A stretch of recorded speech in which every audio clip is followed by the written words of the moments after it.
She was trapped in an elevator with a stranger and found her true love, without even realizing who he was. The gleaming marble floor of the Manhattan high-rise reflected Natalie Ashwood's building frustration as she strode across the lobby, her heels clicking against the polished surface with a determined precision. The meeting she'd just left had been a complete and utter disaster, with a client who seemed far more interested in questioning her expertise than listening to her well-considered suggestions. She caught a fleeting glimpse of herself in the mirrored walls, her dark curls twisted into a severe high bun, her amber eyes bright with a fierce determination despite the creeping exhaustion, and her favorite blazer doing little to conceal the tension knotted in her shoulders. At 28, Natalie had fought tooth and nail for her hard-won position at one of New York's top architecture firms. But days like this made her question absolutely everything. She absently touched the small feather tattoo on her left wrist, a constant reminder of her grandmother's wise words. Freedom isn't about flying away, baby girl. It's about knowing where you truly belong. Right now, she didn't feel like she belonged anywhere at all. The elevator bank loomed ahead, its brass doors gleaming invitingly under the warm afternoon sun, streaming through the enormous floor-to-ceiling windows. Natalie impatiently pressed the up button, checking her phone for what felt like the 100th time that afternoon. No messages from the office, which was probably a very good thing. She was absolutely not in the mood for any more criticism. Just as she was about to throw in the towel and take the stairs all the way up to the 20th floor, the elevator chimed. The doors slid open smoothly, and Natalie stepped forward, only to nearly collide with someone doing the exact same thing from the opposite direction. "Oh, I'm sorry," they both blurted out in unison, a chorus of surprise. Natalie looked up, way up, into the clearest, most mesmerizing blue eyes she had ever seen in her entire life. The man standing before her was strikingly tall, impeccably dressed in a perfectly tailored charcoal suit that probably cost more than her monthly rent. His rich brown hair was flawlessly styled, but something about the way he kept nervously adjusting his obviously vintage watch suggested that he wasn't quite as composed and in control as he initially appeared. "Please, after you," he gestured politely, his voice carrying a subtle hint of Boston in its cultured tones. Natalie entered the elevator, hyper-aware of his magnetic presence as he followed close behind. The doors closed with a soft whoosh, and she quickly pressed the button for the 20th floor. He reached past her for the 25th, his slight movement bringing with it a subtle whiff of what she immediately recognized as expensive sage cologne. The elevator began its ascent, and Natalie desperately tried to focus on her phone, responding to emails she had been pointedly avoiding all day. Anything to distract her from the undeniable magnetic pull of the attractive stranger standing right beside her. He was doing the same thing, his long, elegant fingers tapping efficiently on his screen. Then, without any warning whatsoever, the elevator shuddered violently. The lights flickered once, twice, then went out completely, plunging them into darkness. Emergency lights kicked in almost immediately, casting everything in an eerie, dim blue glow, and the elevator lurched and ground to a complete, unsettling stop. "You've got to be kidding me," Natalie muttered under her breath, immediately pressing the emergency call button. "Nothing's happening." She pressed it again, harder this time, her frustration mounting. "I don't think attacking it is going to help matters," the stranger said, amusement coloring his voice. Natalie turned to face him, one eyebrow raised skeptically. "Do you have a better suggestion, mister?" "William," he offered smoothly, adjusting his watch again with that same nervous gesture. "And no, I suppose I don't, Natalie," she replied, giving in and sliding down to sit on the elevator floor, her back against the cold wall. At his surprised look, she simply shrugged. "What? These heels are absolutely killing me, and who knows how long we'll be stuck in here." A moment of hesitation, then William loosened his tie and joined her on the floor, maintaining a respectful distance between them. "Fair point. Though I have to say, this definitely isn't how I expected my afternoon to go." "Join the club," Natalie laughed, but the sound was slightly bitter. "This is just the cherry on top of an absolutely fantastic day." "That bad, huh? Let's just say if one more ridiculously wealthy client tells me they have a vision, while completely ignoring my professional expertise, I might seriously consider a drastic career change. William's mouth twitched slightly. Ah, the joys of client relations. What field are you in, anyway? Architecture. You? Technology, he said simply, and something in his tone made Natalie think there was definitely more to it than that, but she decided not to push it. They fell into a comfortable silence, but it wasn't entirely uncomfortable. The emergency lights cast strange, dancing shadows, making the small, confined space feel almost intimately personal. Natalie found herself covertly studying William's handsome profile. The strong, decisive line of his jaw, the slight furrow permanently etched between his brows as he checked his watch yet again. Nervous habit? She asked, nodding toward the vintage timepiece. William looked startled, then sheepish. Is it that obvious, huh? It was my grandfather's. I tend to fidget with it when I'm not in complete control of a situation. Being stuck in a broken-down elevator would definitely qualify. Natalie smiled genuinely. At least we're not alone. Though I suppose I could be stuck with worse company. You haven't tried to mansplain architecture to me yet, so you're already way ahead of my last client. That drew a real, honest-to-goodness laugh from William, the sound unexpectedly rich and warm. I wouldn't dare. The full extent of my architectural knowledge comes from playing with building blocks as a kid. Legos are actually a fantastic introduction to spatial reasoning, Natalie said, warming to the topic. I used to create entire sprawling cities in my room back in Brooklyn. It drove my parents absolutely crazy, but they never stopped encouraging me. A Brooklyn girl, huh? I should have guessed. You definitely have that refreshing authenticity about you. Is that a polite way of saying I don't quite fit in this fancy building? No, William said seriously, turning to face her fully. It's a compliment, Natalie. Trust me, in my world, authenticity is rare enough to be considered truly remarkable. Something in his intense gaze made Natalie's heart skip an unexpected beat. The air between them seemed to crackle with possibility, and she found herself leaning ever so slightly closer without even meaning to. The charged moment was suddenly broken by the crackle of the elevator's intercom system. Hello, is anyone in there? Natalie jumped up, pressing the call button. Yes, we're here. What's going on? We're working on the power issue now. Should have you out of there in about 15 minutes. Are you both okay? We're fine, William answered smoothly, standing up as well. He'd moved even closer during the exchange, and Natalie was acutely aware of his undeniable presence right behind her. Good to hear, sir. Hang tight. The intercom went silent, and Natalie turned around quickly, only to find herself mere inches from William. Up close, she could see subtle flecks of gray in his mesmerizing blue eyes, a small, almost imperceptible scar near his temple, the slight imperfections that made his features human rather than simply handsome.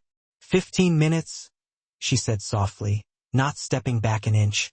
What should we talk about? William's eyes dropped to her lips for just a fraction of a second, but it was enough to send a shiver down her spine. Tell me more about Brooklyn. What made you want to become an architect in the first place?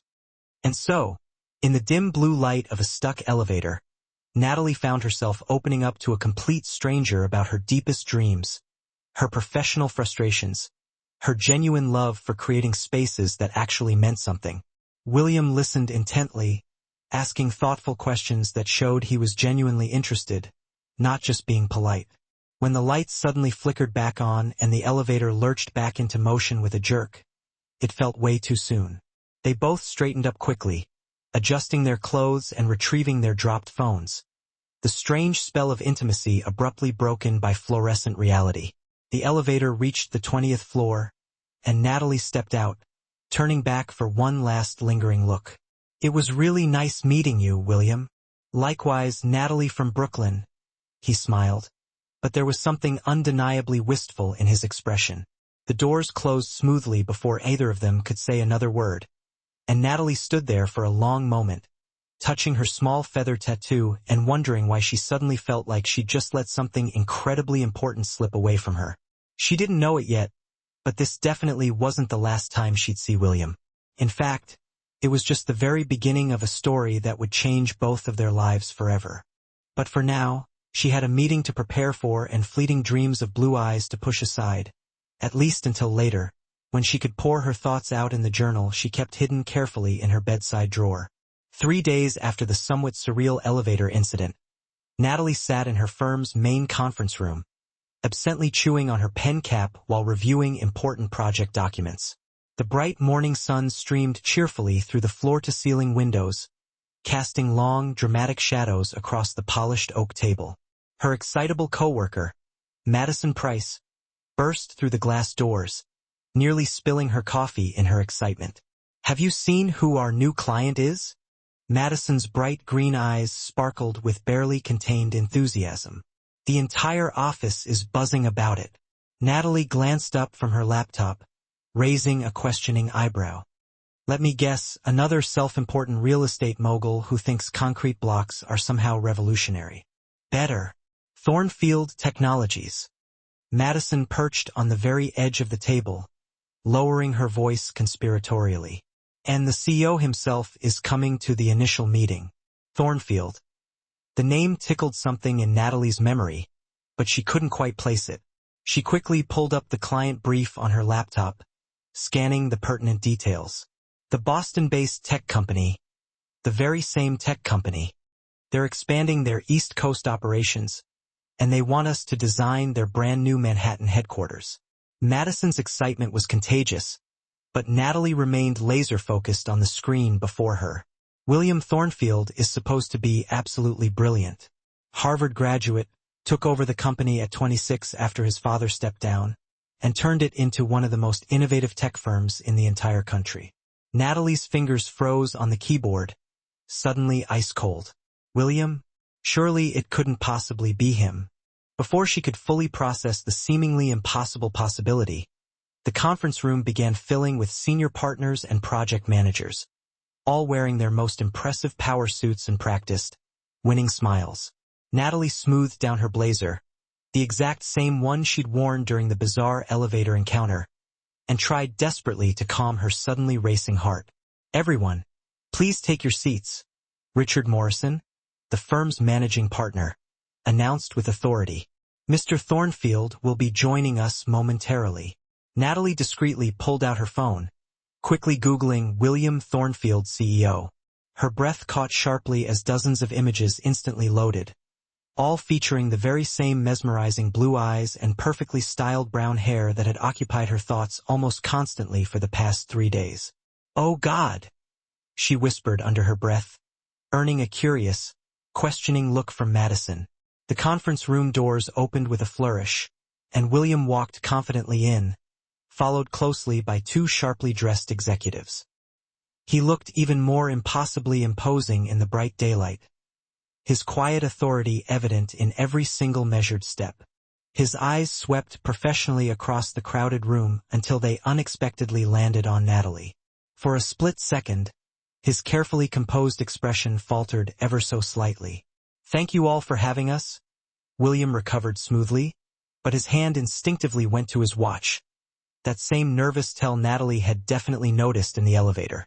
"We're very excited about the possibility of working with your esteemed firm on this important project." The meeting proceeded with carefully prepared presentations and detailed discussions, but Natalie barely heard any of it. She could distinctly feel William's piercing gaze returning to her whenever others were speaking, even though he maintained perfect, almost unnerving professionalism. Her own wavering attention kept drifting back to the vivid memory of sitting beside him on the elevator floor, sharing personal stories and laughing together about their terrible days. "Ms. Ashwood will be leading the design team." Richard's authoritative voice cut sharply through her wandering thoughts. Her innovative approach to sustainable architecture aligns perfectly with Thornfield Technologies' overall vision. Natalie straightened in her chair, forcing herself to focus on the task at hand. This was her career, her golden opportunity to prove herself to everyone. She absolutely couldn't let one unexpected connection, no matter how surprisingly intense, derail her professional standing. "Ms. Ashwood," William addressed her directly, his tone carefully neutral. "Your portfolio is truly impressive. I particularly appreciated your groundbreaking work on the Henderson project in Chicago. Thank you, Mr. Thornfield, Natalie replied, proud that her voice remained remarkably steady despite the turmoil raging within. I firmly believe we can create something truly unique for your company's specific needs. The meeting continued for another hour, with various team members diligently presenting their initial design concepts. Throughout it all, the undeniably unspoken tension between Natalie and William continued to grow, filling the large room with an almost palpable electricity that thankfully went completely unnoticed by their oblivious colleagues. As the meeting finally wrapped up, William approached her while the others were gathering their things and preparing to leave. Ms. Ashwood, do you have a moment to discuss some very specific design elements? Madison shot Natalie an encouraging thumbs up as she breezed out of the room, clearly completely misinterpreting the complicated situation. Soon they were alone in the spacious conference room, the sprawling city stretching out beneath them through the panoramic windows. Natalie spoke first, crossing her arms defensively. Technology, huh? William had the grace to look slightly abashed. I probably should have been more specific in the elevator. You think? Natalie shook her head, laughing despite herself. I spent 3 entire days wondering if I'd ever see you again, and now you're my biggest client ever. This is definitely complicated. It is, William suggested, taking a deliberate step closer. Natalie, I want you to know that I didn't plan any of this. When I walked into that elevator, I had absolutely no idea who you were. And now I know exactly who you are, and I'd really like to get to know you better. He reached into his expensive suit jacket and pulled out a sleek business card, offering it to her. Have dinner with me. Natalie stared intently at the card, her mind racing a mile a minute. William, I can't. You're my client. This is my career we're talking about here. I completely understand professional boundaries, he said softly, his voice full of understanding. But what happened in that elevator definitely wasn't professional. It was real, Natalie. At least it felt undeniably real to me. The raw sincerity in his voice made her heart ache. It felt real to me too, she admitted reluctantly. But that still doesn't change the fundamental situation. I've worked way too hard to get where I am in my career.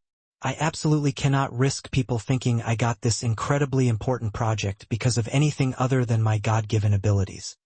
William slowly withdrew the card, nodding thoughtfully. I completely respect that, Natalie. But he waited until she met his intense gaze. I'm not giving up that easily. This project is yours because you're simply the best person for the job. That's just a fact. What happens beyond that is completely up to you. He turned to leave, pausing briefly at the door. And by the way, you should probably know that I haven't been able to stop thinking about you either. After he left, Natalie sank heavily into a nearby chair, her legs suddenly feeling incredibly weak. She pulled out her phone, opening the Notes app where she'd been diligently documenting initial ideas for the Thornfield project. Instead, she found herself typing impulsively, Day 3. Elevator Stranger has a name and a company, and the potential power to completely upend my entire life. The rest of the long day passed in a dizzying blur of congratulatory messages from excited colleagues and intense project planning meetings. Everyone wanted to discuss the amazing opportunity of working with innovative Thornfield technologies. But all Natalie could really think about was the way William's voice had softened almost imperceptibly when he said her name.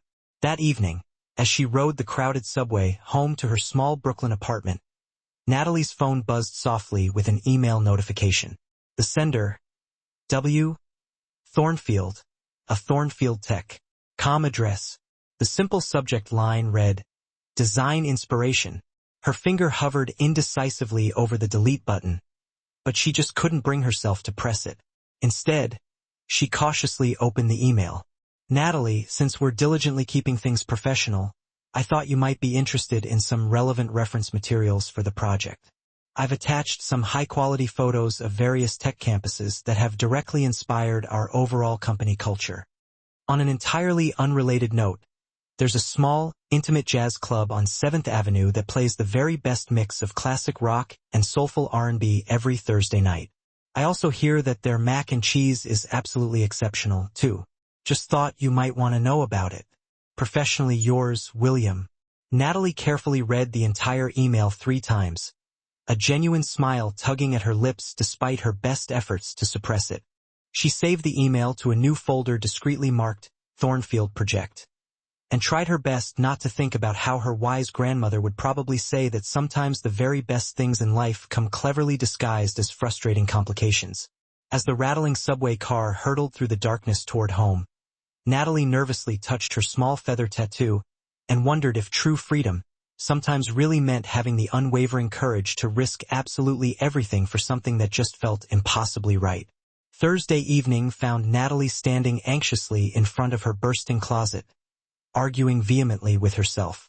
Her phone lay innocently on the bed, William's tantalizing email still open, the implied invitation to the cozy jazz club definitely taunting her.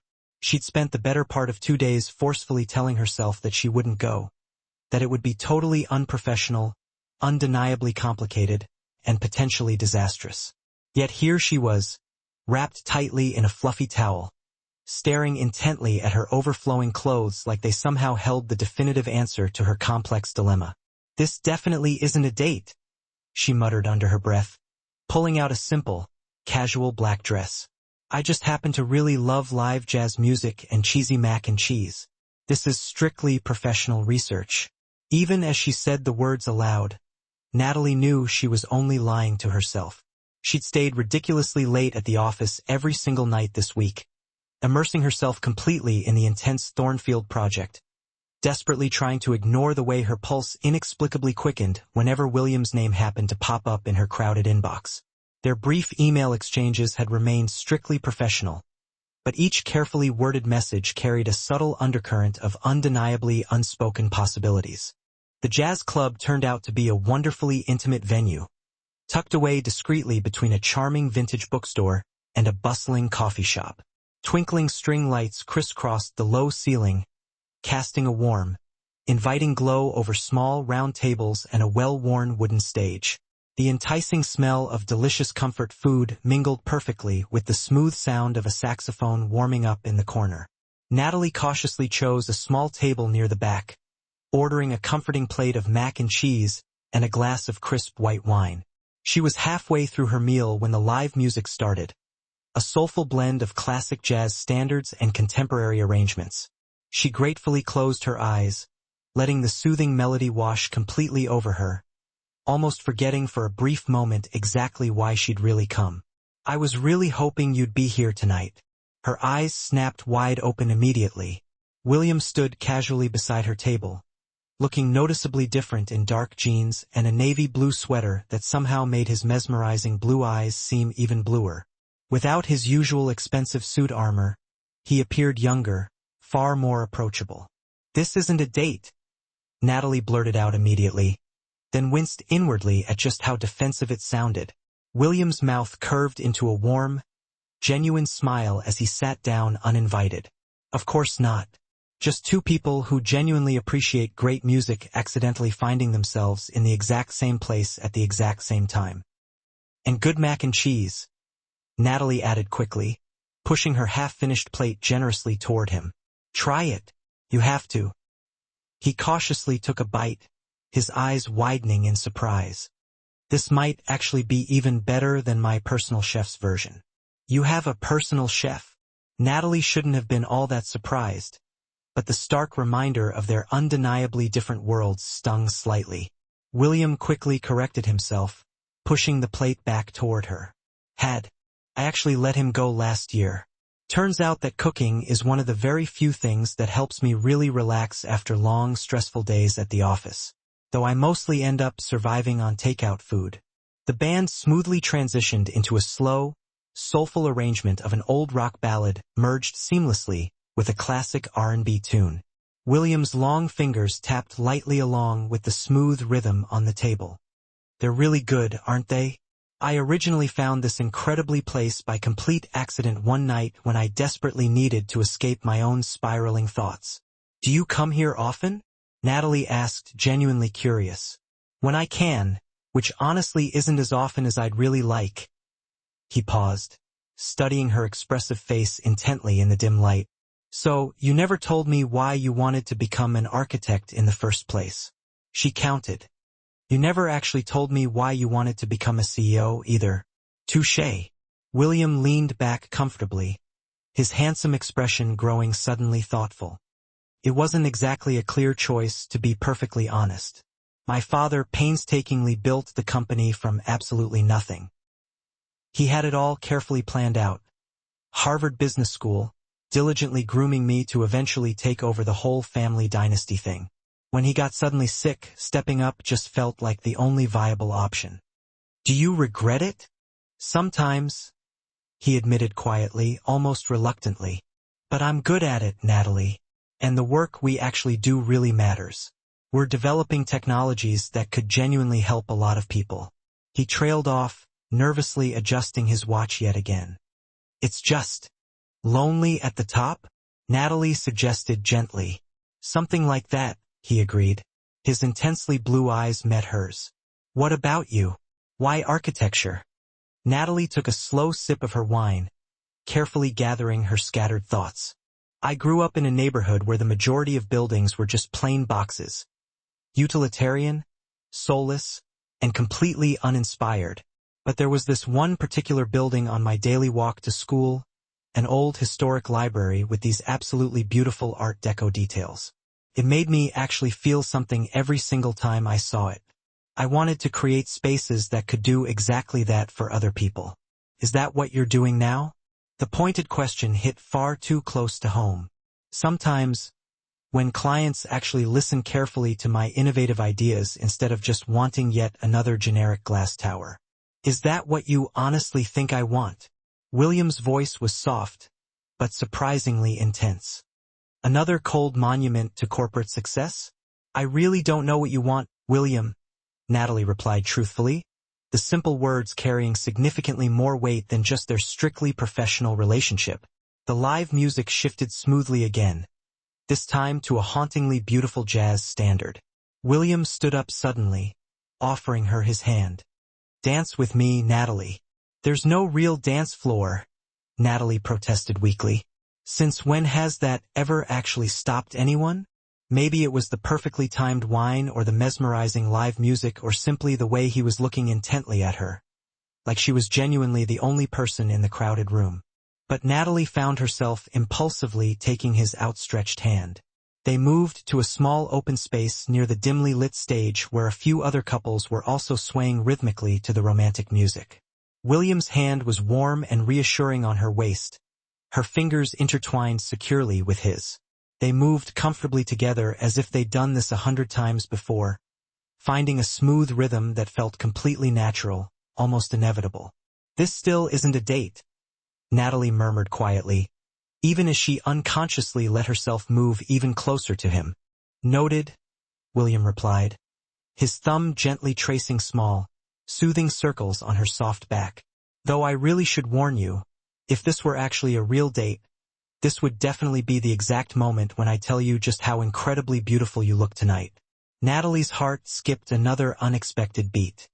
And if this were indeed a real date, I might just tell you that you clean up pretty well yourself, Mr. Thornfield. I'd probably also mention that I honestly haven't felt this comfortable with someone in what seems like years, and I'd probably admit that you're actually nothing like what I initially expected a high-powered CEO to be like. The poignant song ended smoothly, but they didn't immediately step apart. In the dim, romantic light, with the next smooth song just beginning to play softly, the air between them felt charged with even more electricity. Natalie, William started, his voice suddenly rough with barely suppressed emotion. Her phone buzzed loudly in her purse, abruptly breaking the intimate moment. It was a simple text message from Madison about an early morning meeting with the entire Thornfield project team. Harsh reality crashed jarringly back in. I probably should go, Natalie said, stepping quickly back. Early start tomorrow. William nodded in quiet understanding, but he was clearly undeniably disappointed. Let me at least call you a car. I can definitely take the subway, please don't worry. He touched her arm gently. It would honestly just make me feel a whole lot better. Natalie hesitated momentarily, then nodded her agreement. Outside the cozy club, the crisp autumn air was sharp, carrying the distinct promise of the long winter ahead. While they waited together for the car to arrive, William shrugged off his warm jacket and carefully draped it over her shoulders despite her initial protests. "Thank you for the distinctly non-date," he said as the sleek car pulled up to the curb. "And also for bravely giving the mac and cheese a chance." Natalie slipped off his jacket, handing it politely back with a warm smile. "Thank you for the accidental company and the really lovely dance." In the back of the luxury car, watching the bright city lights blur rapidly past, Natalie impulsively pulled out her worn journal. She wrote quickly, "Day 5. Danced with the CEO in a cozy jazz club. Desperately didn't want it to end. And now I'm absolutely terrified of exactly what that all means." Back in her small apartment, she kicked off her comfortable shoes and walked slowly to the window, gazing out at the glittering Brooklyn skyline. Her phone buzzed softly with a new text message from an unknown number.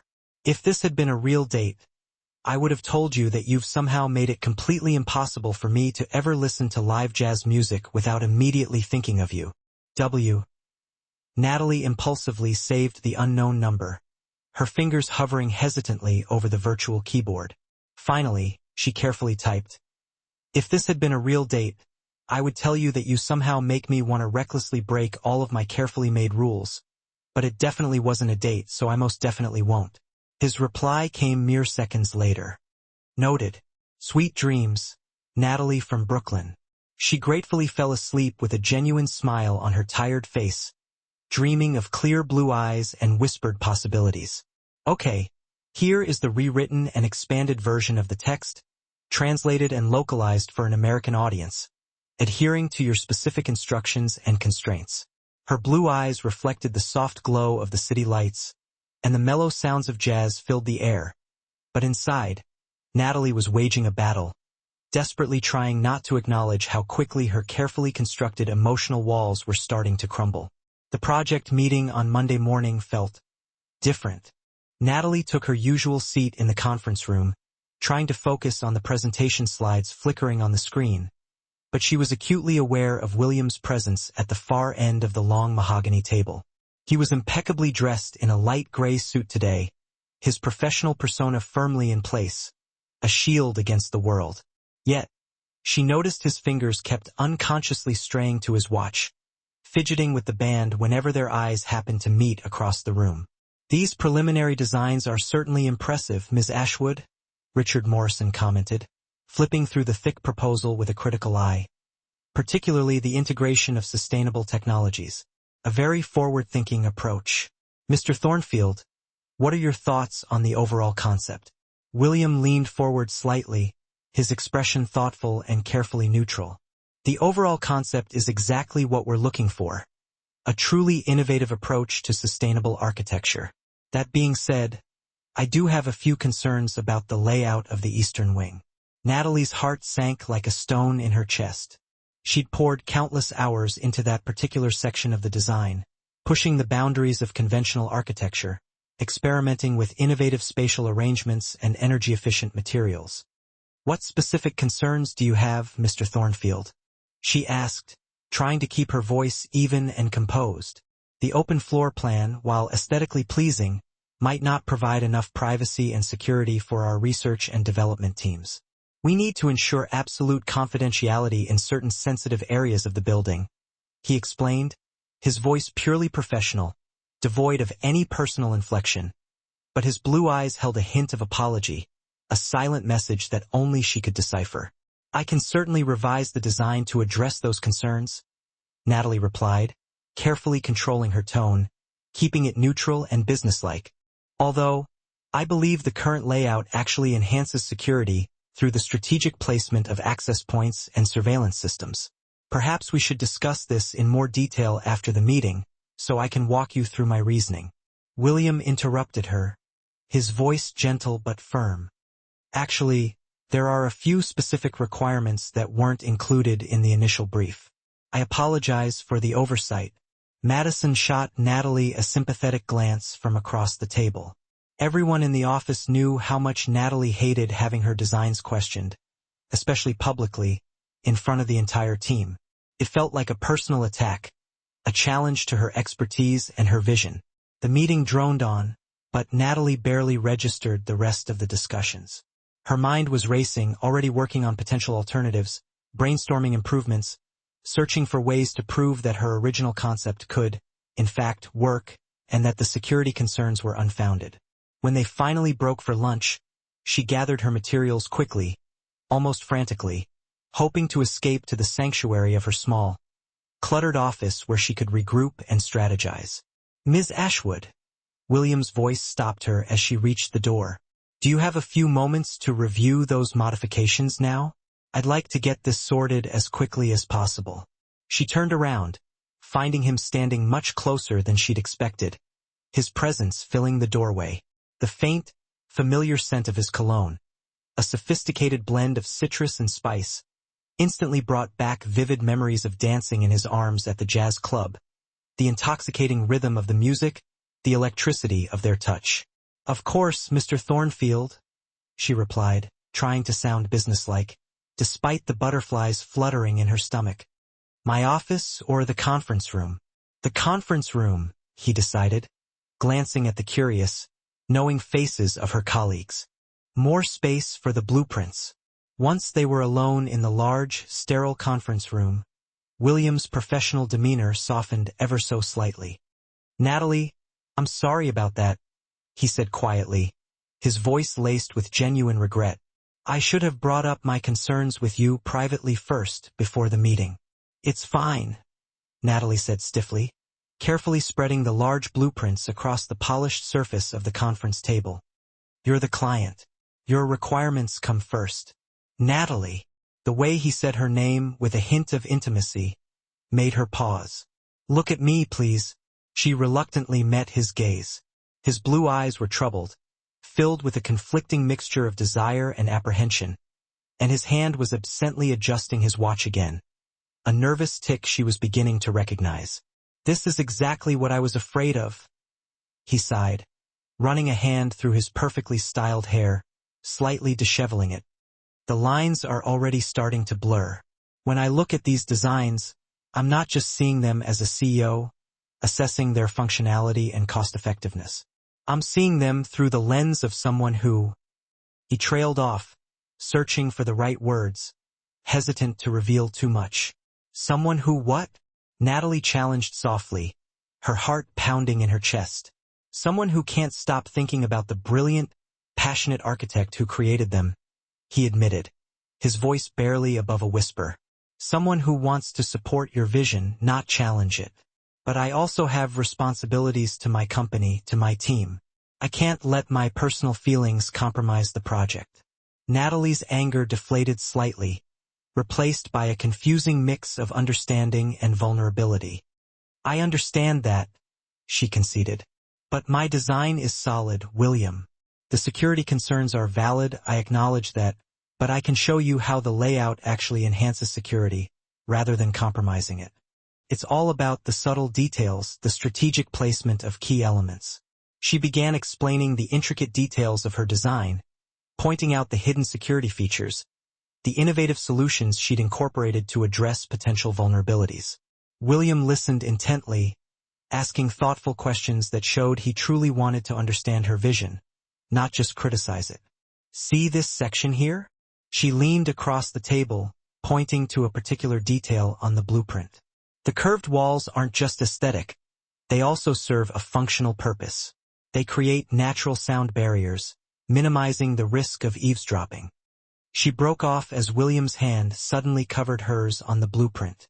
The unexpected touch sent a jolt of electricity through her skin, a shock wave of sensation that made her breath catch in her throat. "I trust your expertise, Natalie," he said quietly, his voice husky with emotion. "And you're right. The design is brilliant. I just needed to understand it better." His thumb traced small, slow circles on her wrist, just below the delicate feather tattoo that adorned her skin. "You're brilliant." Natalie pulled her hand away reluctantly, breaking the intimate connection. "William, we can't," she whispered, glancing nervously at the door. "Not here. Not at the office." "I know," he said, stepping back, straightening his tie as if to regain his composure. "But maybe we could discuss the rest of the modifications over dinner." Strictly professional, of course. An opportunity to further clarify the architectural specifications. Like the jazz club was strictly professional? She raised an eyebrow, a hint of a smile playing on her lips. That wasn't professional at all. He admitted with a slight smile, his eyes twinkling with mischief. But this would be different. Public restaurant, business attire, detailed discussion of architectural specifications. And no dancing. No dancing, she repeated, a challenge in her voice. No dancing, he promised, though his eyes sparkled with playful defiance. Unless you count the careful choreography of maintaining appropriate boundaries. Natalie knew she should say no, that it was the only sensible, professional thing to do. But the thought of spending another evening with him, even under the guise of work, was too tempting to resist. Fine, she conceded, giving in to her desire. But I choose the restaurant. Somewhere normal, not one of your usual five-star establishments. Somewhere real. Deal. William's smile widened, his eyes lighting up with genuine pleasure. Though I should warn you, I've been exploring Brooklyn's restaurant scene lately, developing a taste for places that feel authentic. Before Natalie could respond, Madison burst into the conference room, her face flushed with excitement. Oh, sorry, I didn't mean to interrupt your meeting, she stammered, glancing awkwardly between them. But Natalie, the contractors for the Henderson project are on the line. They're having some issues with the foundation specs. They need your input ASAP. I'll let you handle that, William said smoothly, gathering his papers and blueprints. Email me the restaurant details, Ms. Ashwood. I look forward to our professional discussion. After he left, Madison turned to Natalie with wide eyes, her expression a mixture of curiosity and amusement. Okay, spill, she demanded, crossing her arms and leaning against the doorframe. What's going on between you and Mr. Gorgeous CEO? Nothing, Natalie said too quickly, her cheeks flushing. We were just working through some design modifications. It's strictly professional, I swear. Aha, Madison said skeptically, raising an eyebrow. And that's why he looks at you like you hung the moon? Come on, Nat. I've never seen him smile like that in any of our other meetings. Something's definitely going on there. And it's more than just architecture, honey. It's complicated, mad, Natalie admitted, beginning to gather her things. And it needs to stay professional. This project is too important. I can't mess this up. My reputation, my career is on the line. Life is complicated, Madison shrugged, her expression softening. But sometimes the best things are worth the risk. Just be careful, okay? Both with your heart and your career. Alone in her office later that afternoon, Natalie pulled out her leather-bound journal and uncapped her favorite pen. Day 8. Trying desperately to keep things professional, failing miserably. The way he looks at me, the way he makes me feel, makes me forget all the reasons why this is such a bad idea. It's like he sees right through me. Her phone buzzed with a new text message from William. If you're interested in continuing our strictly professional discussion of curved walls and sound barriers, I found a great Ethiopian place in Fort Greene. Their coffee ceremony might just change your life. Natalie smiled despite herself, shaking her head.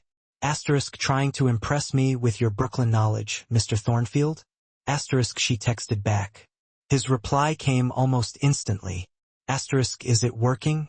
She thought about her grandmother's words about freedom and belonging, about the way William's touch made her feel both grounded and weightless, both safe and exhilarated. Maybe. But this is still just a business dinner, remember? She texted. Of course, he replied. Though, I should mention they play jazz on Tuesday nights. Natalie laughed, shaking her head as she typed. No dancing, remember? No dancing, he agreed. But I can't promise I won't think about it. Later, as she meticulously reviewed the revised blueprints, Natalie realized she was unconsciously humming the jazz standard they had danced to at the club, the melody playing in her head like a soundtrack to her conflicted emotions. The lines between professional and personal were definitely blurring, and she wasn't entirely sure she wanted to stop it anymore. The Ethiopian restaurant was exactly as William had described, warm, inviting, and utterly unpretentious. Nestled in a historic brownstone in the heart of Fort Greene, its walls were adorned with vibrant, traditional artwork, and the air was thick with the rich aroma of exotic spices and freshly roasted coffee beans. Natalie arrived first, wearing a simple burgundy dress that she told herself was chosen for its comfort and practicality, rather than for the way it subtly highlighted her amber eyes and accentuated her curves. She was examining the handwritten menu, trying to decipher the unfamiliar dishes, when William walked in, looking slightly disheveled and preoccupied. His tie was loosened, and his usually perfect hair showed signs of frustrated fingers running through it. Something was definitely wrong. "I'm so sorry I'm late," he said, sliding into the seat across from her, his voice strained. The board meeting ran way longer than expected. Total chaos. "Everything okay?" Natalie asked, noting the tension in his shoulders and the tight set of his jaw.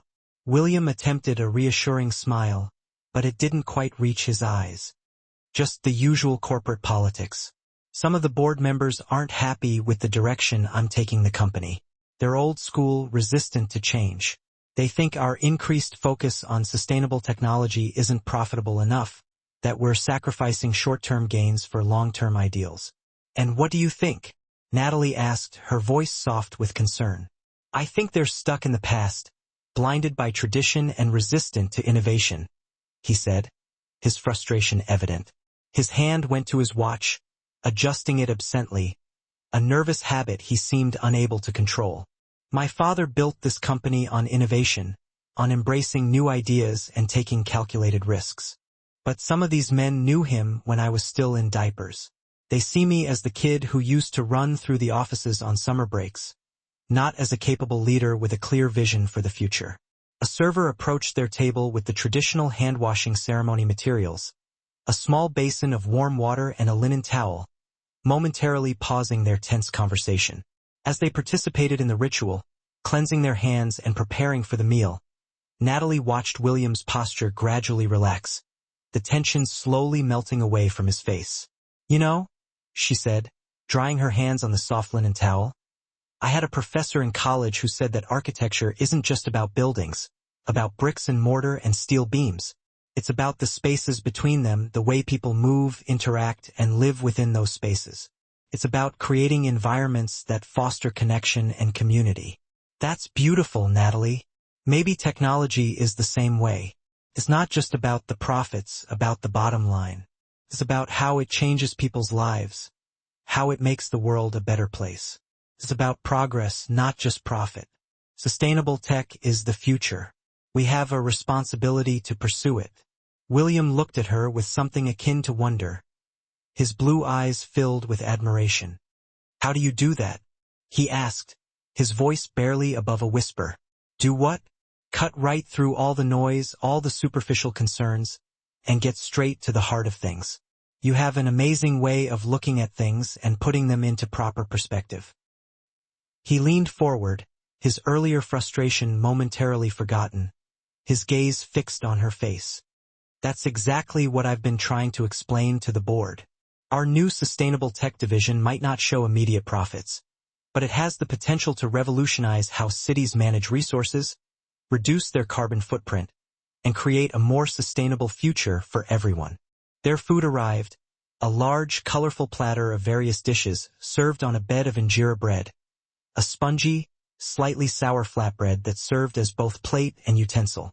William watched in amusement as Natalie expertly tore off a piece of bread and scooped up some spicy lentils, her movements fluid and practiced.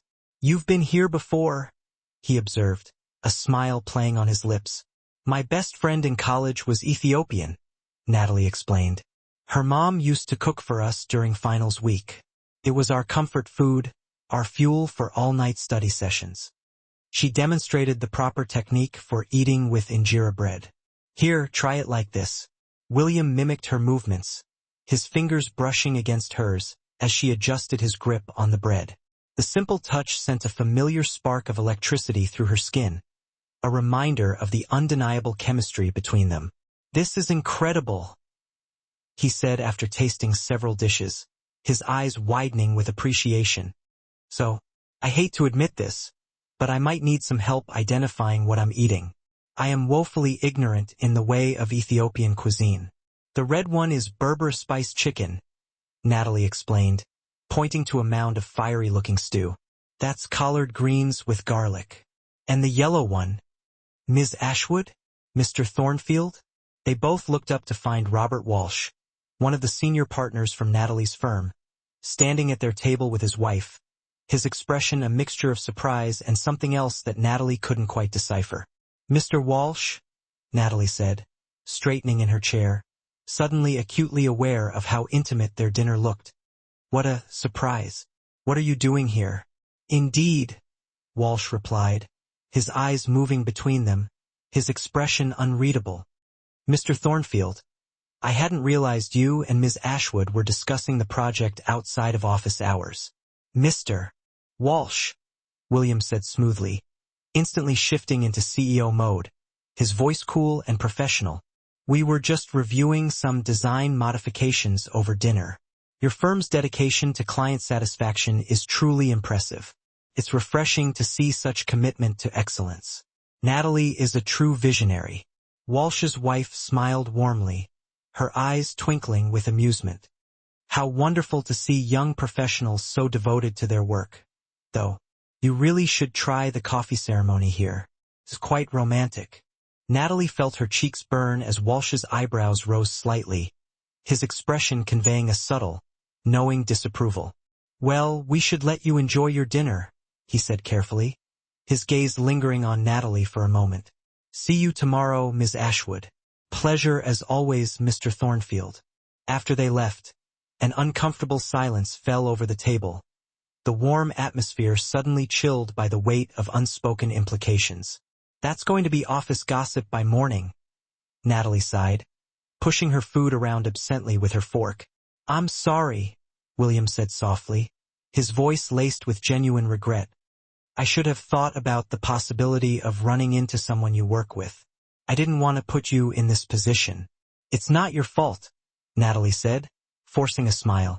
I chose this place, remember? I wanted to support local business, and I love the cuisine, so it's hardly a sacrifice. But I've worked so hard to be taken seriously in this industry. People already whisper about how I got the Thornfield project. What do you mean? William asked, his brow furrowing in confusion. Oh, come on, William, Natalie said, rolling her eyes slightly.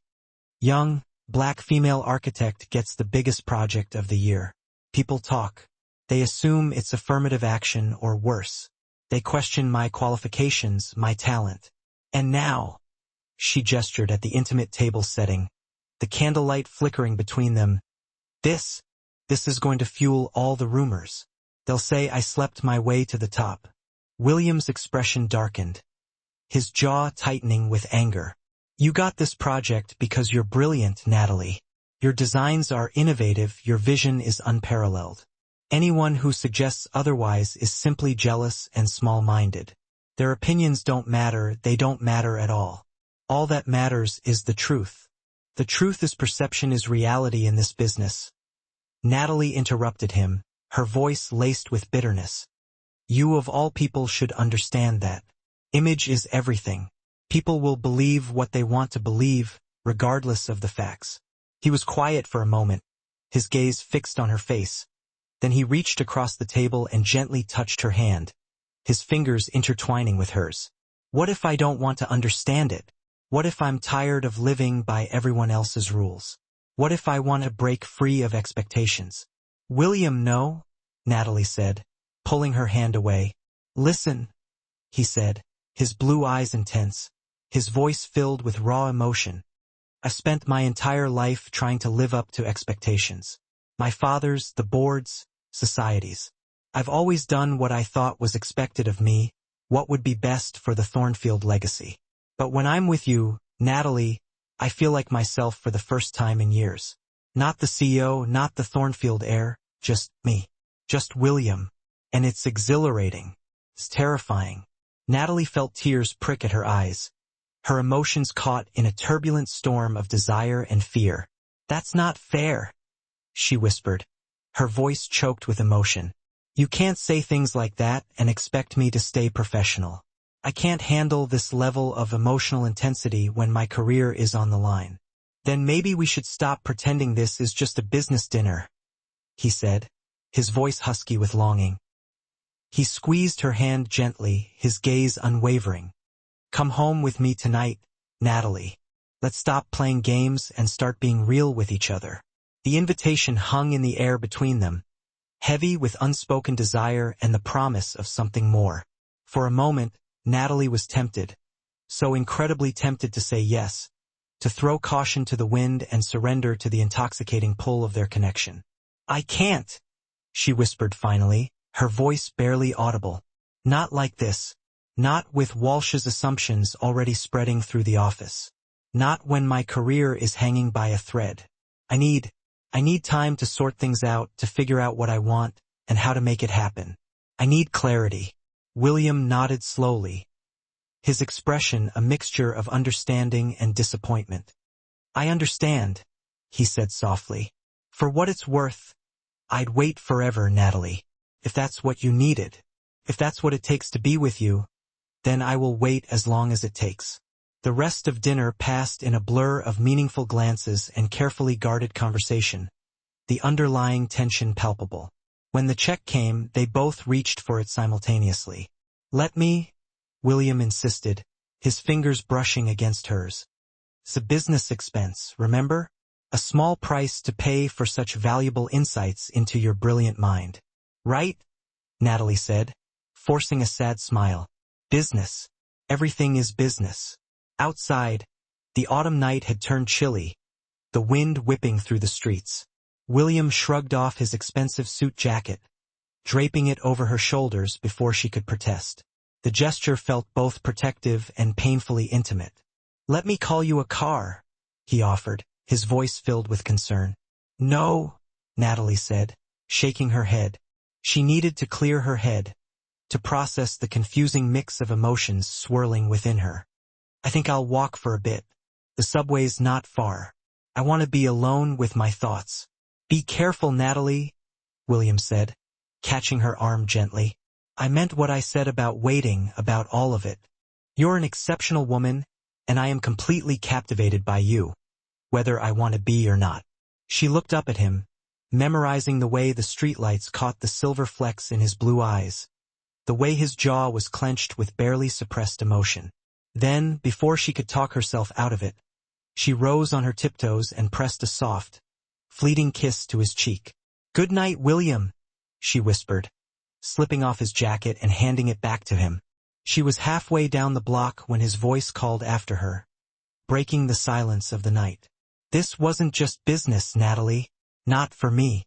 Natalie didn't turn around, but she was smiling as she wrote in her journal later that night, the words flowing onto the page like a confession. Day 12. He offered me everything I want, everything I've ever dreamed of. So why am I running away? Maybe because for the first time in my life, I'm more afraid of saying yes than no.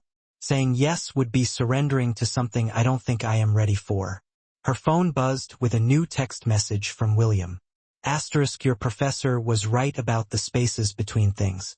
The space between us right now feels infinite. W. She replied before she could stop herself, her fingers flying across the keyboard. Some spaces are meant to be crossed. Just not tonight. I need time. His response made her heart skip a beat. I'll wait for the right night. Sweet dreams, Natalie from Brooklyn. As she drifted off to sleep, Natalie touched her feather tattoo, a tangible reminder of her grandmother's wisdom and guidance, and wondered if her grandmother had been right about another thing, too. That sometimes the scariest leaps of faith lead to the most beautiful and unexpected landings. The whispers started the moment Natalie walked into the office on Wednesday morning. She caught fragmented snippets of conversations that died abruptly as she passed, saw the way heads bent together conspiratorially over coffee cups in the break room, felt the weight of unspoken judgments. Madison intercepted her before she could reach the relative sanctuary of her office, her usually cheerful face clouded with worry. Nat, we need to talk, she said, her voice low and urgent. It's about last night. Natalie's stomach dropped, a cold wave of dread washing over her. What happened?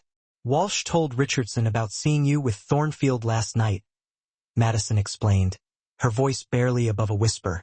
Natalie's stomach dropped to her feet like a lead weight. Richardson was the firm's most conservative partner, a stickler for rules and regulations, and known for his rigid views on professional conduct. It was a business dinner, Mad, Natalie protested, her voice lacking conviction. Nothing more. We were just discussing the design modifications. It wasn't some romantic rendezvous. I know, Madison said sympathetically. But that's not how Richardson sees things. He's a dinosaur, Nat. He thinks any kind of personal involvement with a client is completely inappropriate, regardless of the circumstances.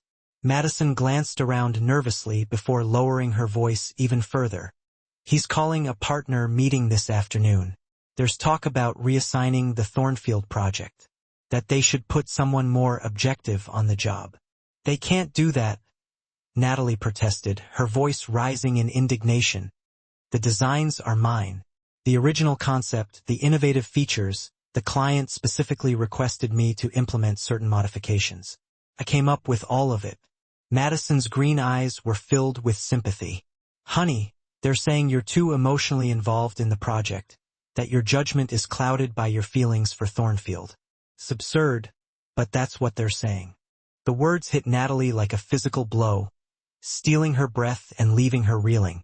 She stumbled back to her office, closing the door behind her with a soft click, before her carefully constructed composure could crack and the tears she had been holding back could finally spill over. Her phone buzzed, the sudden noise making her jump. It was a text message from William. *Missing your insight this morning. The board meeting would be much more interesting if you were here to cut through all the noise and remind everyone what truly matters. She stared at the message, her vision blurring with unshed tears, her fingers trembling as she clutched the phone in her hand. Everything she'd worked for, everything she had sacrificed to achieve her dreams, was unraveling because she dared to feel something real, because she allowed herself to be vulnerable. Her computer pinged with a new calendar invite. Project review meeting, 2 p.m. Senior partners only. Natalie's hands shook uncontrollably as she opened her design files, her heart pounding in her chest. She'd poured her heart and soul into this project, pushing creative boundaries, experimenting with new materials, creating something truly innovative and groundbreaking. The thought of someone else taking over, of losing this opportunity because of petty assumptions and office politics, made her feel physically ill, a nauseating combination of fear and anger. A soft knock at her door startled her, making her jump in her seat. She quickly wiped her eyes, trying to regain some semblance of composure. "Come in," she said, forcing her voice to remain steady.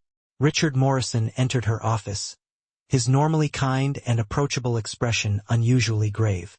"Natalie, do you have a moment? I need to speak with you about something." "Of course, Mr. Morrison," Natalie said, gesturing to the chair across from her desk, forcing a professional smile. "Please have a seat. What's on your mind?" "I'll be direct," Morrison said, settling into the chair, his gaze serious. "Your relationship with Mr. Thornfield has become a concern within the firm." "There is no relationship, Mr. Morrison," Natalie insisted, her voice rising slightly in protest. "We had dinner to discuss design modifications, to clarify some specific requirements for the project. It was purely professional. I assure you, nothing inappropriate happened. It was strictly business." Morrison's kind face tightened slightly, a flicker of doubt in his eyes. "Natalie, I've known you since you were an intern here. You're one of our most promising architects, a rising star with incredible talent. But this situation, it doesn't look good. Perceptions are important in this industry, and the perception right now is that you are too close to the client." "And what am I supposed to do?" Natalie asked, her voice laced with disbelief. "Not have dinner because it looked too intimate? Is my career threatened because of how something looked? I cannot believe this, and no one is giving me any credit for all the work I've put into this project. But the truth is, the project is exceptional, and you deserve all the credit, but your designs, the innovations I've brought to this project, What about the fact that Thornfield himself requested me? Your work is exceptional, Natalie, Morrison acknowledged, his voice softening slightly. No one can deny your talent or your dedication. But we have to consider the firm's reputation as well. We have to protect our interests, our relationships with our clients. So, because I was seen having dinner with William Thornfield, Mr. Thornfield is our biggest client, and I'm just a disposable asset, a pawn in your corporate game? That I am easily replaceable and that there is nothing special about my vision? The words tasted bitter on her tongue, filled with resentment and disappointment. Morrison sighed heavily, running a hand through his thinning hair. No one's saying that, Natalie. We value you. We appreciate your contributions to the firm. But perhaps some distance would be beneficial in this situation, for everyone involved. We're considering having Lucas take the lead on the project.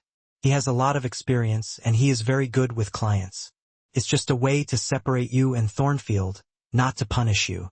But we think this will ultimately be a good decision for the company. I hope you can understand. Lucas. Natalie couldn't hold back a harsh laugh, her voice filled with disbelief and indignation. The same Lucas who hasn't had an original design idea in 5 years? The same Lucas who still thinks sustainable architecture is a passing trend. A silly fad for tree huggers? That Lucas? He has experience managing high-profile clients, Morrison repeated, his voice firm. You mean he's a middle-aged white man who plays golf with other middle-aged white men? And that's all that matters? Natalie stood up abruptly, her chair rolling back with a loud scrape. This is ridiculous. This is completely unfair. I earned this project. My work speaks for itself. I poured my heart and soul into this design, and you're just going to take it away from me because of some baseless rumors and outdated prejudices? Natalie, please calm down, Morrison said, his voice laced with concern. Let's not do anything rash. She held up a hand, silencing him. I need some air. I can't breathe in here right now. I need to get out of this place. She grabbed her coat and bag, ignoring the concerned looks of her colleagues as she strode purposefully through the office, her head held high. Instead of waiting for the elevator, she took the stairs 2 at a time, desperate to escape the stifling atmosphere and the suffocating weight of disappointment.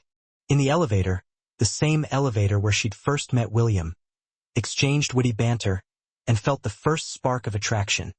She finally let the tears fall, silently streaming down her face.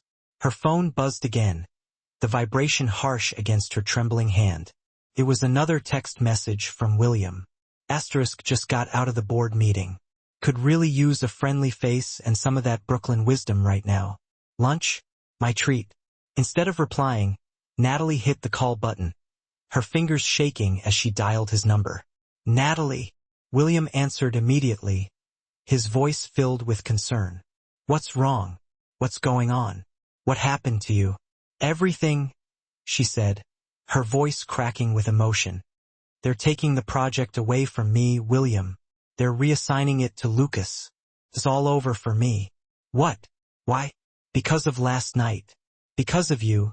Because she broke off, struggling to catch her breath and suppress her sobs. Because they think I'm sleeping with the client. Because they think that the only way a black woman can get ahead is to sleep with the boss. Where are you? William asked, his voice firm, brooking no argument. Outside the office, she said, her voice barely audible. I couldn't stay there.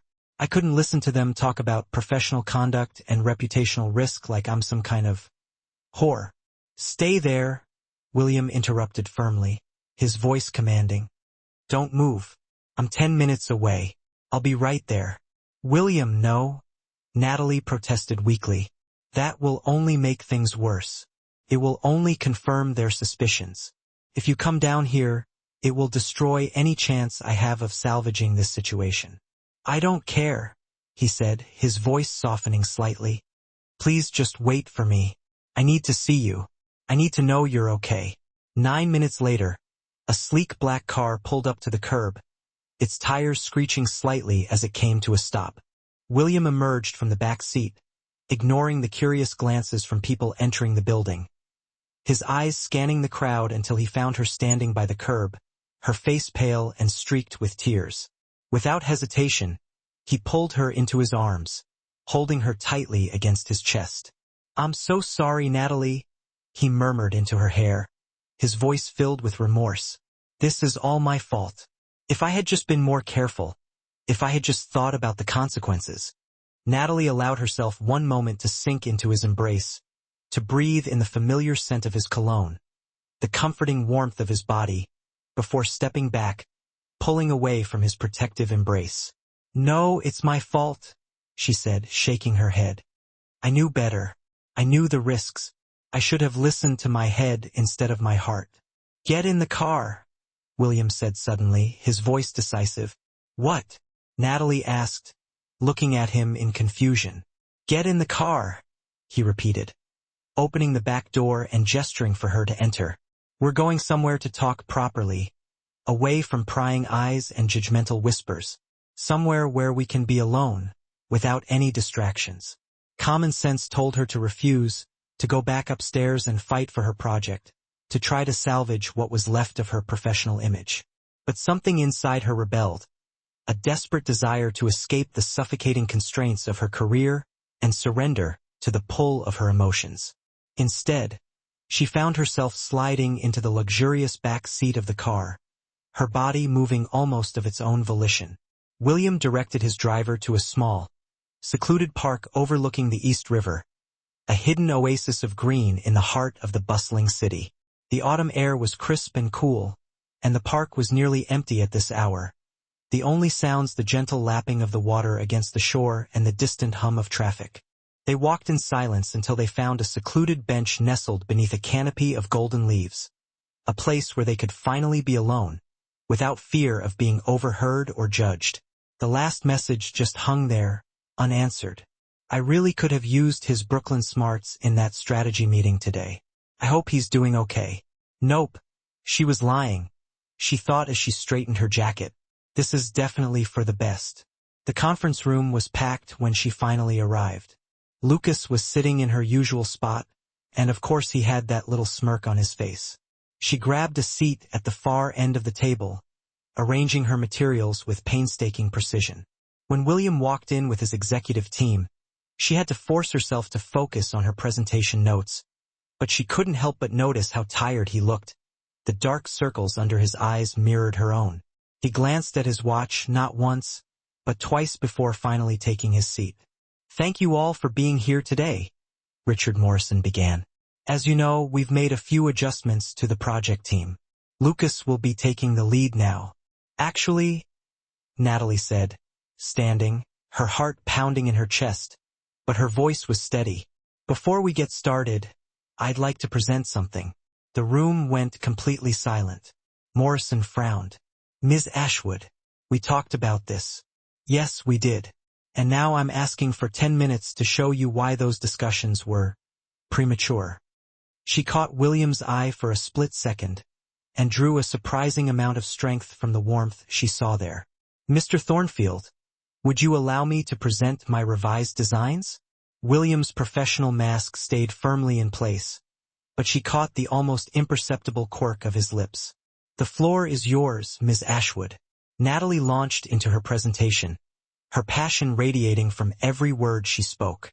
She'd spent countless sleepless nights completely reimagining the Eastern Wing, creating a totally revolutionary security system that somehow managed to maintain that open aesthetic while also guaranteeing absolute privacy.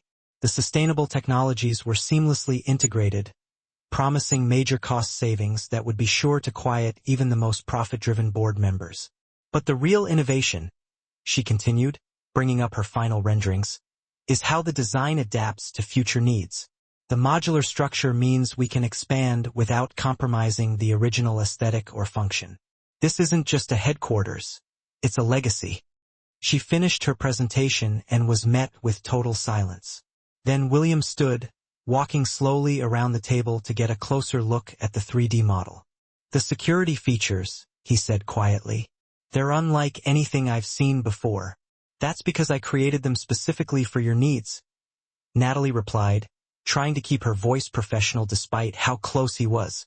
"I studied every single aspect of your company's operations, every possible security concern. This design doesn't just meet your requirements, it exceeds them. William turned to his executive team. Thoughts? His head of security nodded approvingly. The way the biometric systems are integrated with the architectural elements is just brilliant. It's secure, but it doesn't feel like we're living in a fortress. And the sustainability features? William prompted. His environmental advisor leaned forward eagerly. The projected energy savings alone would justify the initial investment. This could become a real model for corporate sustainability. William finally turned back to Natalie. His expression was completely unreadable. And how long did this revision take you?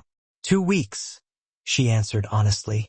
I wanted to prove that your vision for the company and mine for the design weren't just compatible. They were meant for each other. The double meaning of her words seemed to hang in the air between them. William held her gaze for a moment, maybe a little longer than was strictly professional, then addressed the room. Mr. Morrison, I hope you'll forgive my directness, but any changes to the project team would be unacceptable. He went back to his seat, adjusting his watch one last time. Ms. Ashwood's vision aligns perfectly with Thornfield Technologies' goals. She stays, or we'll need to seriously reconsider our choice of architectural firm entirely. Lucas's face reddened.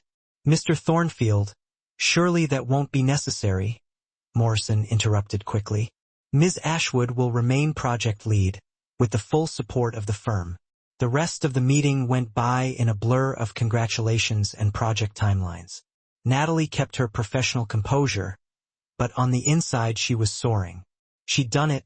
She'd proven her worth based on her own merit. As the room cleared out, William lingered, pretending to review some documents. When they were finally alone, he spoke softly. I knew you could do it. Natalie looked up from gathering her materials. I didn't do it for you. I know. His smile was gentle. You did it for yourself.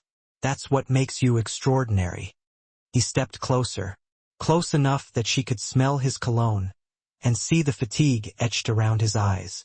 I've missed you, Natalie from Brooklyn.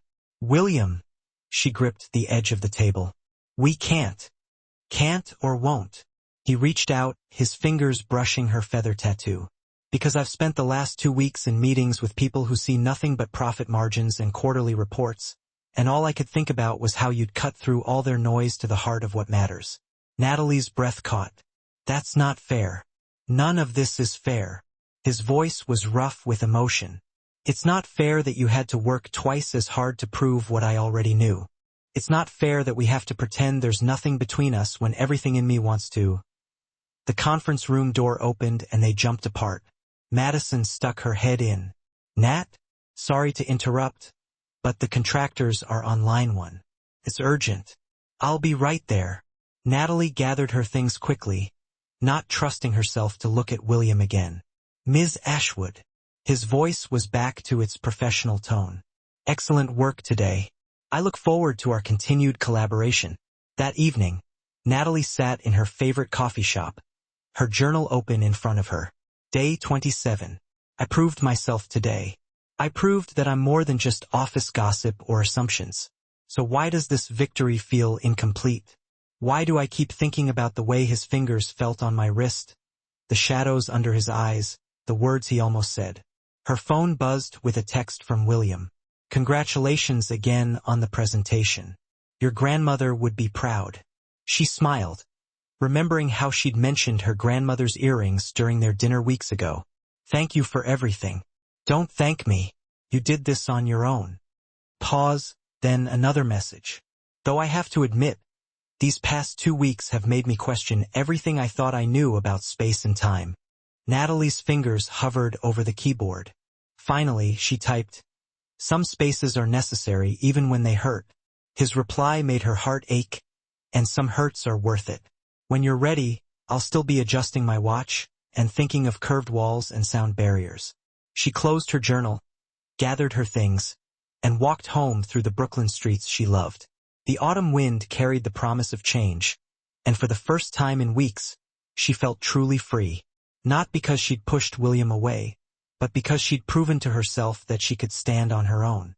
Tomorrow she'd face new challenges, new designs, New moments of having to maintain a professional distance when all she wanted was to close the space between them. But tonight she'd achieved something remarkable, and that was enough. Or at least she tried to convince herself it was. December arrived with bitter winds and unexpected complications. The groundbreaking ceremony for Thornfield Technologies' new headquarters was scheduled for the end of the month, and the pressure to finalize every detail had turned the office into a real pressure cooker of stress and late nights. Natalie stood at her office window, watching snow swirl against the darkening sky. It was after 8 p.m., and she just finished another marathon meeting with the construction team. Her phone buzzed with a text from Madison. "Girl, go home. Those building plans will still be there tomorrow." But home felt empty lately, at least here, surrounded by her designs and dreams. She could pretend that professional satisfaction was enough to fill the William-shaped void in her life. Their interactions over the past month had been perfectly cordial, strictly professional, and absolutely torturous. Every project meeting felt like an elaborate dance of avoiding eye contact while being hyper-aware of each other's presence. William had respected her boundaries, kept his distance, but she'd caught him watching her sometimes with an intensity that made her breath catch. A knock at her door startled her from her thoughts. "Come in. Still burning the midnight oil, I see." Natalie's heart skipped a beat at the sound of William's voice. He stood in her doorway, his coat dusted with snow, looking devastatingly handsome and somehow vulnerable. "What are you doing here?" She forced her voice to remain steady. "Board meeting ran late." He stepped inside, closing the door behind him. "I saw your light on. Thought maybe we could talk. About the project, about us." Natalie turned back to the window, wrapping her arms around herself. "William, we've been through this, haven't we?" He moved closer, his reflection appearing beside hers in the glass. "Because I've spent the past month watching you prove to everyone how extraordinary you are while pretending I don't feel like I'm drowning without you." "Don't." Her voice cracked. "Please. Why not? You've proven yourself. The board loves your designs. Morrison practically worships the ground you walk on since you saved the contract. What are we waiting for? It's not that simple, is it?" William's hand touched her shoulder gently, turning her to face him. "Because I think it is. I think we're both tired of pretending that what we feel isn't worth fighting for." Natalie looked up into his blue eyes, seeing the same exhaustion and longing she felt reflected there. "The groundbreaking ceremony is in 3 weeks. And you know what I realized today sitting in that board meeting?" His thumb traced her cheek. "I don't want to stand in front of all those people and pretend that the most remarkable thing about this project is the building design." "What do you mean?" "I mean that watching you these past months, your passion, your integrity, your brilliant mind has changed everything. The company, yes, but more importantly, me." He touched his watch absently. "My father used to say that true innovation comes from having the courage to reimagine what's possible. I think he was right, but not just about technology." Natalie's heart raced. "William." The office phone rang shrilly, making them both jump. Natalie reached for it automatically. "Don't." William caught her hand. "Just listen to me, please." She let her hand drop, nodding silently. "I've spent my entire life trying to live up to expectations. My father's legacy, the board's demands, society's rules. But you," he smiled softly, "you crashed into my perfectly ordered world in that elevator and showed me that a real legacy isn't about buildings or profit margins. It's about having the courage to be authentic." "I'm scared," Natalie admitted quietly. "Not of you, but of us. Of how much I feel when I'm with you, of losing myself in this." "You could never lose yourself." William's fingers found her feather tattoo. "You're too strong, too sure of who you are. That's what makes me love you." The words hung in the air between them, both a confession and a question. "Say that again," Natalie whispered. "I love you." William's voice was sure, steady. "I love your brilliant mind and your fierce heart. I love how you gesture when you're excited about a design. How you bite your pen when you're concentrating. How you make me want to be worthy of the way you see the world." Tears slipped down Natalie's cheeks. "I've been trying so hard not to love you. How's that working out?" She laughed wetly, terribly. I see you in everything. In the curves of my designs, in the way the sun hits the buildings, in every jazz song that plays on my way to work. William pulled her closer, resting his forehead against hers. Then stop fighting it. Be with me, Natalie from Brooklyn. Let me love you properly, openly, without hiding behind project meetings and professional distance. What about the ceremony, the press? Let them talk. I want them to know that the most innovative thing about Thornfield Technologies isn't our sustainable design or our security systems. It's that we're brave enough to reimagine what's possible in business and in life. Natalie reached up, touching his face gently. Ah, your board won't like it. My board works for me, not the other way around. And any of them who have a problem with me loving a brilliant, beautiful architect who's revolutionizing our company can find another job. The phone rang again, but neither of them moved to answer it. Instead, Natalie rose on her tiptoes and kissed him softly at first. Then, with all the pent-up passion of months of denial, William's arms wrapped around her, pulling her closer as if he could erase every inch of space that had ever existed between them. When they finally broke apart, both breathless, William smiled. I've been wanting to do that since the elevator. Me too. Natalie touched her lips, still tingling. Though I have to warn you, my life is complicated. I'm stubborn. I work too much. And I'll never be the kind of person who fits easily into your world. Good. William kissed her again briefly. Because my world needs shaking up, and you're exactly the earthquake I've been waiting for. Later that night, curled up on her fire escape with her journal, Natalie wrote, Day 58. I stopped fighting gravity today. Turns out some forces are inevitable, like the way planets orbit the sun, or the way my heart recognizes his voice before my ears do. I'm still me, still ambitious, still determined to change the world through my designs. But now I have someone who sees all of me and loves me, not despite my complications, but because of them. Her phone buzzed with a text from William. Missing you already. Though I should warn you, I just told my PR team to prepare for some interesting headlines after the groundbreaking ceremony. Natalie smiled, typing back, more worried about the press. More worried about how to keep my professional face when all I want to do is tell everyone that the architect who designed our future is also the woman who redesigned my heart. She laughed, touching her feather tattoo. That was incredibly cheesy, Mr. Thornfield. Get used to it, Ms. Ashwood. I've been holding back my terrible metaphors for months. I love you, too, she typed, the words feeling both terrifying and perfectly right, even with your terrible metaphors. His response made her heart soar. Some spaces are meant to be filled with love and bad poetry. Speaking of which, want to get some mac and cheese and help me practice my ceremony speech? Natalie looked at her city, her dreams, her love, all spreading out before her like an infinite canvas of possibilities. Only if you promise there will be dancing always, came his reply, for the rest of our lives, if you'll let me. The news broke faster than either of them expected. 3 days after their kiss in Natalie's office, the business section of the Boston Globe ran the headline. Thornfield Technologies CEO's romance with project architect raises questions about project name contract. Natalie stared at her phone screen, reading the article for the 10th time while sitting in William's penthouse kitchen. The morning sun streamed through floor-to-ceiling windows, illuminating the mess they'd made trying to cook breakfast together, their first real morning as a couple. Stop reading that garbage, William said, sliding a cup of coffee across the marble counter.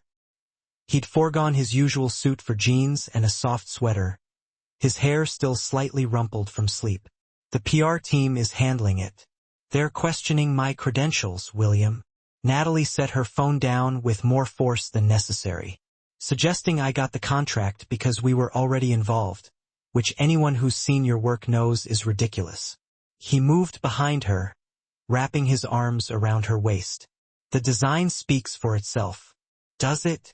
She leaned back against him, drawing comfort from his solid presence. Because right now, all anyone's talking about is us, not the revolutionary sustainable technology integration or the security innovations. William's lips brushed her temple.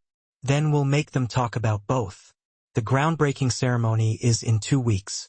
We'll show them that our personal relationship and professional excellence aren't mutually exclusive. The intercom buzzed, interrupting their moment. William's security team announced the arrival of his PR director, Catherine Wells. "Ready to face the music?" William asked softly. "As ready as I'll ever be." Catherine swept in, impeccably dressed and radiating efficiency. Her expression softened slightly when she saw them. "You two are adorable, but we need to get ahead of this story." "We're not hiding," William said firmly, keeping one arm around Natalie. "I wouldn't suggest it." Catherine laid out several newspapers on the counter. "But we need to control the narrative. The board is nervous. Investors are asking questions, and your competitors are having a field day." Natalie straightened her shoulders. "What do you suggest?" "A joint interview. Let people see you together. Understand your story, but more importantly, showcase the project itself, the design innovations, the environmental impact, the job creation. Remind everyone what really matters here." "No." William's voice was firm. "I won't put Natalie through that kind of scrutiny." Actually, Natalie turned to face him. "I think Catherine's right. I've spent my career letting my work speak for itself. Maybe it's time to speak for my work. And for us." William studied her face. "You're sure?" "I'm sure about you." She touched his watch gently. "The rest we'll figure out together." Catherine cleared her throat. "There's something else. The board is calling an emergency meeting this afternoon. They're concerned about optics." "Let them be concerned." William's jaw set stubbornly. "I meant what I said. Anyone who has a problem with this can find another company." "William," Natalie said softly, "you can't risk everything you've built. Watch me." He cupped her face in his hands. "Why? My father built this company on innovation and courage. What better way to honor that than by showing that love and success aren't enemies?" The next week passed in a whirlwind of meetings, interviews, and preparations for the ceremony. Natalie split her time between overseeing final construction details and sitting beside William in various offices, telling their story again and again. "So, the elevator just stopped?" The reporter from the Wall Street Journal leaned forward, clearly hoping for scandal. "It did." Natalie smiled, her hand finding William's automatically. But what started as an inconvenience became a moment of genuine connection. We talked about everything: music, dreams, the pressure of expectations. The professional relationship came later. The project was awarded based on Ms. Ashwood's exceptional design proposal. William interjected smoothly. Our personal relationship developed separately, though I'll admit seeing her brilliant mind in action only made me fall harder.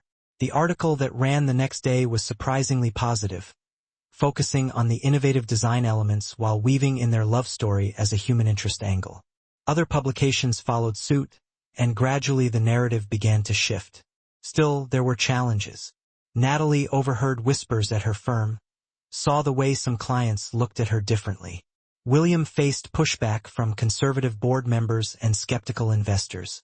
One evening, after a particularly grueling board meeting, they sat on Natalie's fire escape, sharing takeout and watching the Brooklyn sunset.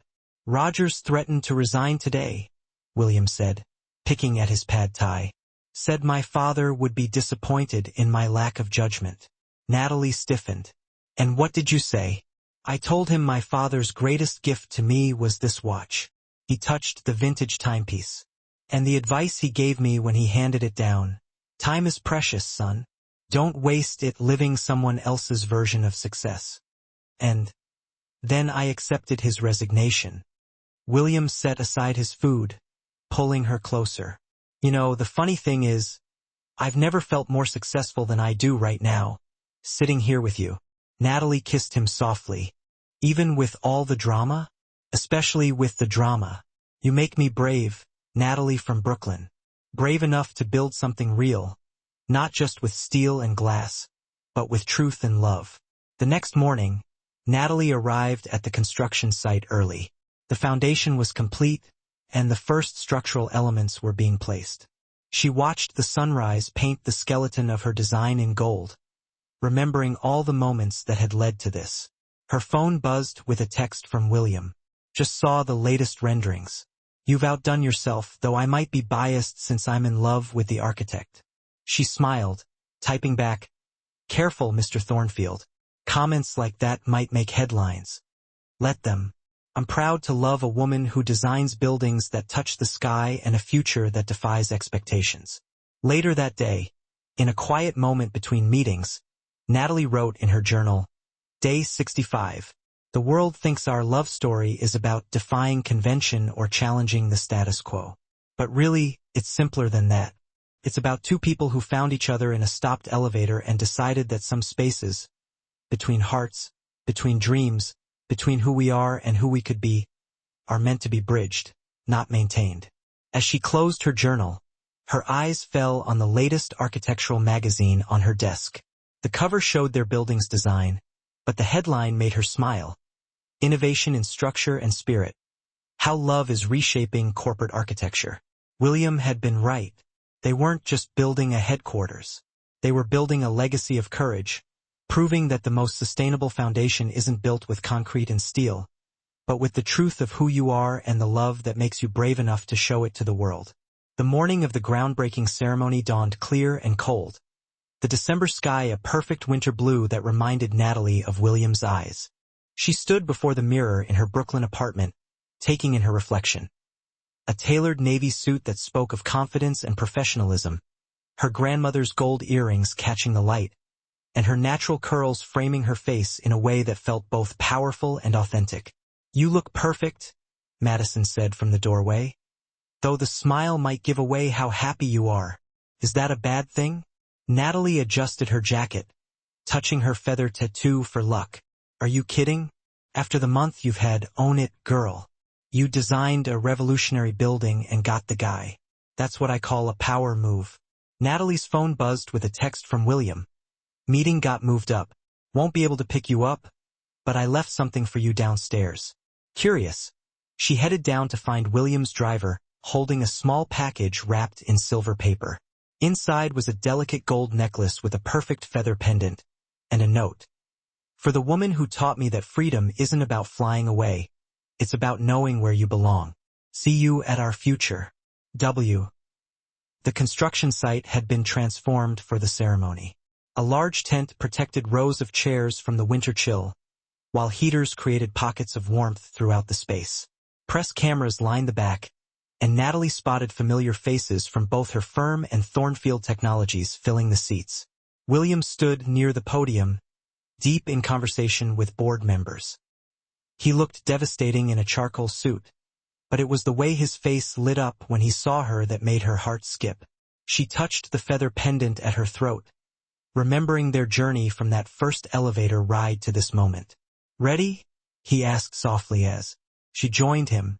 Together, she murmured, her voice barely audible. His hand sought hers, offering a gentle, reassuring squeeze. Always. The ceremony got underway with speeches from city officials and various board members. Natalie only half listened, her thoughts drifting back to the journey that had brought them to this point. But when William stepped up to the podium, he immediately commanded her full attention. My father always said that true innovation demands more than just technology. William began, his voice ringing out with confidence and clarity. When we first embarked on this project, I thought I knew exactly what he meant. I believed it was about pushing the very limits of sustainable design, about creating something truly groundbreaking that would redefine the corporate landscape. He paused briefly, his gaze flicking down to his watch before continuing. But then I met someone who showed me that real innovation extends far beyond just buildings or technology. It's about possessing the courage to fundamentally reimagine what's possible in every single aspect of our lives. His eyes found Natalie's in the crowd, locking onto hers. The headquarters we're breaking ground on today isn't simply a testament to architectural brilliance or cutting-edge technological advancement. It stands as undeniable proof that when we're brave enough to shatter convention, whether in business, in design, or, most importantly, in love, we can create something genuinely revolutionary. The speech went on, but Natalie barely registered the remaining words. Her heart was overflowing, replaying all the defining moments that had culminated in this very instant. Their initial conversation trapped in that stalled elevator, the illicit jazz music and the forbidden dances, the hard-fought professional battles and the deeply personal victories. When it was her turn to speak, Natalie approached the podium with a quiet, self-assured confidence. Architecture is about so much more than just constructing buildings, she started. It's about designing and creating spaces where life unfolds, where dreams materialize, and where genuine connections are forged. This design represents far more than just sustainable innovation or state-of-the-art security integration. It embodies the potential that emerges when we stop erecting barriers between what we yearn for and what we dare to reach for. The ceremony reached its climax with the traditional groundbreaking photo opportunity. As William and Natalie stood side by side, gold shovels gleaming in their hands, surrounded by a flurry of camera flashes, he leaned in close to whisper in her ear, "Dance with me." "What? Here? Why not?" "We've never been conventional," she responded playfully. Before she could object further, he swept her into a gentle spin. Right there in full view of the press, their colleagues, and seemingly the entire world. Someone started playing music, their jazz song, the very one from that first night at the club. And just like that, they were dancing on the site of their shared future, laughing joyously as delicate snowflakes began to descend from the sky. The photos that dominated the newspapers the next day didn't dwell on controversy or issues of propriety. Instead, they captured a couple dancing in the snow, their faces radiating pure, unadulterated joy, with the nascent beginnings of something truly revolutionary rising up behind them. Later that evening, they found themselves in William's penthouse, shoes discarded, happily sharing takeout Chinese food while gazing out at the city lights twinkling far below. "I have something for you," William said, reaching into his jacket pocket. He produced a small, elegant velvet box.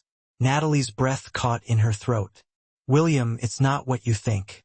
He opened the box, revealing a key nestled inside. "Though that question is definitely in our future, this is a key to a brownstone in Brooklyn. I thought maybe we could make it our home. Perfect blend of your world and mine." Tears welled up in Natalie's eyes as she gently took the key. "You'd leave your penthouse? Move to Brooklyn?" "I'd go anywhere with you," he replied softly. He touched the feather pendant resting at her throat. "But Brooklyn feels right. It's where your dreams first took root. Where you first learned to appreciate the beauty inherent in buildings. Maybe it's where we build our next chapter together." Natalie set aside her food and climbed into his lap, kissing him deeply. "I love you," she whispered against his lips, "even when you're being ridiculously romantic." "Especially then," he grinned. "Though I should warn you, the brownstone needs some renovation. I thought maybe a brilliant architect might have some ideas." "Are you hiring me, Mr. Thornfield?"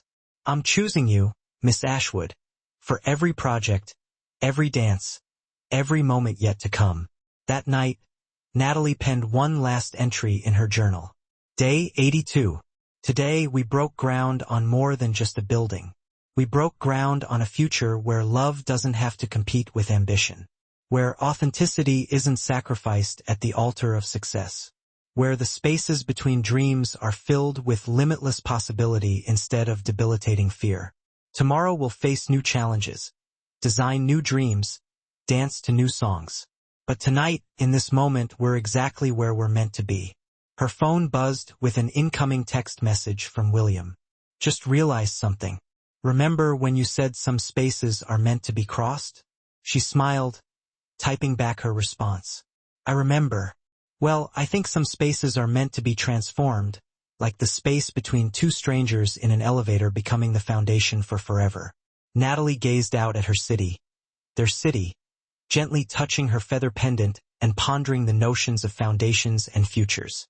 She typed, "Forever is a pretty ambitious design project, Mr. Thornfield." His response made her heart ache with happiness. "Good thing I know the perfect architect, though I should warn you, I plan to request a lot of revisions, all of them involving dancing." As snow fell softly outside, Natalie snuggled into William's arms, her mind drifting back to elevators and endings, and how sometimes the most exquisite designs aren't sketched on paper, but rather written in the spaces between two hearts that continuously choose each other, again and again, through every draft and every revision of love. The end. Based on this unconventional love story between Natalie and William, which began in a stalled elevator and blossomed despite facing all sorts of professional and social hurdles, I'd like to pose a question. If you were in Natalie's shoes, would you have chosen to follow your heart, even at the potential risk of jeopardizing your professional reputation? Or would you have maintained a safe distance from William in order to protect the career you had fought so relentlessly to build? In a world where women, particularly black women, often have to work twice as hard to simply prove their worth, do you believe that there are indeed times when we are forced to choose between love and professional ambition?